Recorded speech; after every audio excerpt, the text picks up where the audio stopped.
Dear fellow sojourners and citizens of Africa, greetings from Kenya's capital city of Nairobi. I have conveyed my apologies to the organizing committee of Africa 2.0, regretting my inability to be physically present at this milestone gathering.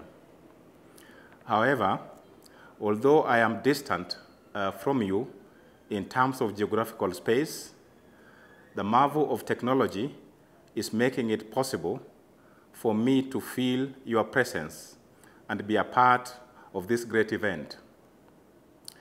I thank the organizing committee for the invitation to participate in the 3rd Annual Leadership Symposium, the 3rd in the successful series, and to be a part of the worthy initiative aimed at nurturing the young emerging leaders in Africa. I have decided to share with you my thoughts about leadership in Africa and why it is important. So my address to you will be on the subject of leadership matters to Africa. Let's play our part to nurture it. The subtitle of my discussions with you will be, it is a call for meaningful intergenerational conversation on Africa's future. Ladies and gentlemen, it is now becoming almost a cliche for us to be regaled in such remarks as, Africa is rising, Africa is poised to take off, or Africa is the next emerging investment frontier. Some permutations take the form of Africa is on the verge of economic takeoff, and yet some permutations have it as Africa being a pole of global growth, etc. Such remarks have been given potency by, among others, the various World Bank reports, the various WC reports, and the various reports on Africa by McKinsey Global Institute, including their 2010 seminal report entitled, quote unquote, Lions on the Move, the Progress and Potential of African Economies, unquote. The reports underscore the fact that Africa's economies are growing faster than any other region in the world, including the powerhouses comprising BRICS, that is Brazil, Russia, India, and China. For instance, the reports reckon that of the top 15 fastest growing economies in the world today, 10 are in Africa, and that foreign direct investments to Africa have increased from $9 billion in 2000 to $62 billion in 2009, with further increases being projected into the future. Indeed, in 2010, 2 African economies are reported to have achieved a higher per capita GDP growth than China, and 6 more than India. According to the reports and the general consensus, the resurgence or renaissance in Africa's growth potential is based on improved political and macroeconomic stability, as well as microeconomic reforms, and include some of the following factors. 1, the abundant natural resource endowment, which provides significant investment prospects. 2, expanding regional markets following the emergence of regional trading blocs, such as ECOWAS, SADC, East African Community, and COMESA. 3rd, youthful and educated population, which supports the emergence of a robust middle consumer class. 4th, improved governance and timely institutional reforms. And finally, improved infrastructure. In my view, such analyses can be faulted because they do not seem to take cognizance of the prevailing realities and challenges in today's knowledge-based and competitive globalized economy, of which Africa is a part, and where the quality of leadership, both in the public and private sectors, ought to provide the glue that holds together the various components of economic growth and development. I further hold the view that the quality of leadership, I further hold the view that the quality of Africa's leadership will continue to be the major determinant of Africa's development trajectory, notwithstanding the favorable factors as noted above. These challenges and realities call for a new breed of leadership in Africa, both in the public and private sectors. Ladies and gentlemen, among other qualities, such leaders should be ethical and visionary in their leadership styles. They should embrace a multidisciplinary approach to solving problems and should have regional and Pan-African mindsets. It is a leadership that recognizes and places a premium on technological innovations, the value of discipline, trust, honesty, integrity, diligence, a sense to serve others, and has demonstrable strength of character and embraces, quote unquote, the African do attitude.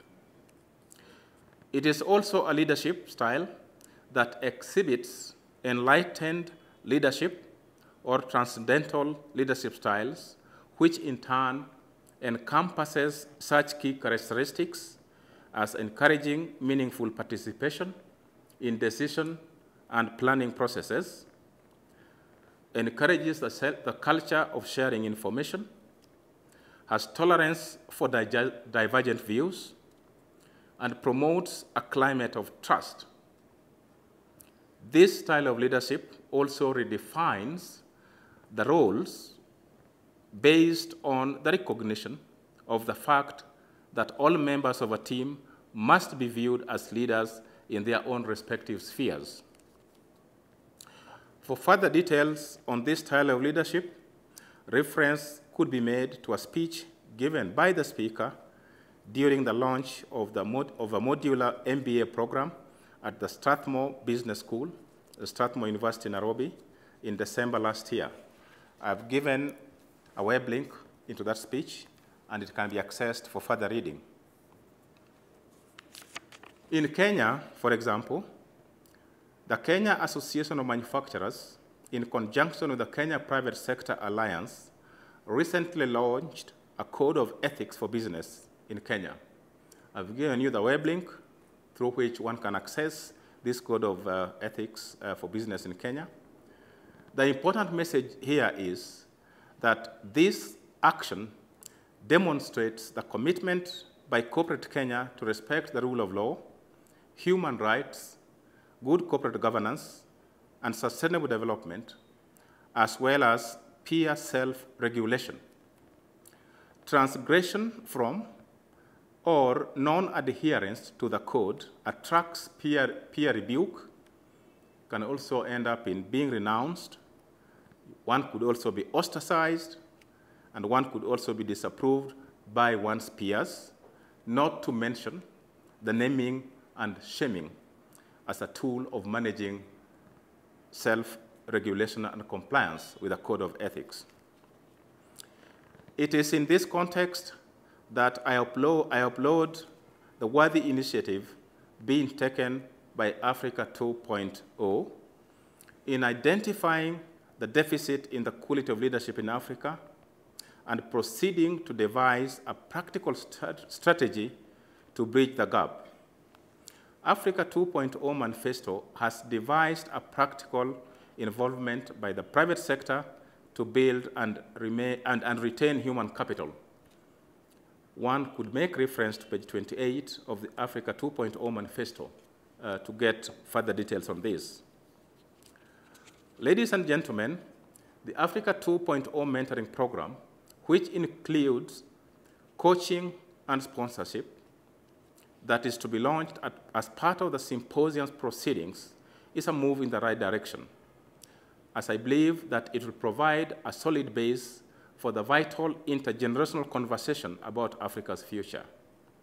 Again, going by the Kenyan example, allow me to mention here that the annual RECA conference being organized by the Alabastron Network Trust are providing an excellent opportunity for intergenerational dialogue on topical social, economic, and cultural issues. In this speech, which will be shared with you, I've also given a web link into the Alabastron Network Trust website, where their activities can be gleaned into greater detail.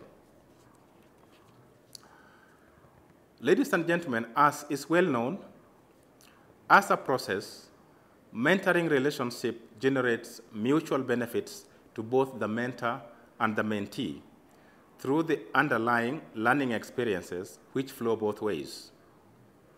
It is my earnest hope that as a medium of intergenerational engagement, this program will make it possible for Africa to speak unto itself in ways that have never been possible before. We have to meaningfully engage across generations as we shift the public discourse from pedantic stances that look at age as a biological variable, rather than as a process through which we can systematically integrate intergenerational energies and experiences to place Africa where it should rightly belong as the continent moves forward in its development agenda. It is for this reason that I consider it a great privilege and honor to have been invited by the organizers to be part of this Pan-African initiative aimed at assisting in nurturing the young and emerging leadership talent through the mentoring program. I have therefore accepted the invitation, and I'm looking forward to playing my part. In addition, I have also offered my services to be the organization's Goodwill ambassador in Kenya and the East African region. In conclusion, allow me to observe that as agents of change, you, as the young and emerging leaders of Africa, will have to master the art of recognizing the delicate balance in creating a right mix between the zeal and exuberance of the youth and the experience of the not so young. By its very nature, change is a gradual process and is generally incremental. Please appreciate your position in the evolving history of the continent and understand your role in that process as being that of transient caretakers. Do not therefore be discouraged if the actions we take in the course of our journey do not yield immediate results. As the late Mwalimu Julius Nyerere used to remind us, quote and unquote, it can be done, just play your part. Let us continue to play our parts, and whatever the speed of our individual journeys may be, let us just make sure that we collectively maintain a forward momentum and move in the same direction as we pursue the African vision. A vision which, when realized, will make it possible for Africa to reclaim its rightful position in the world and its fast globalizing economy. Indeed, ladies and gentlemen, the lions and the lionesses are on the move.